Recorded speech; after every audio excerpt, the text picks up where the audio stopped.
President of the Republic of the Philippines,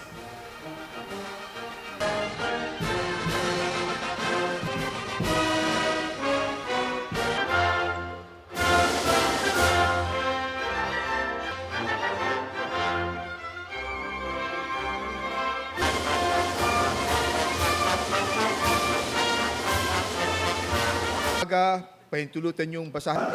Hinahamon ng kasalukuyan at muling tinatawag upang ipaglaban ang ating pong kinabukasan. Napakarami pong nagpapos sa revolusyon ng EDSA.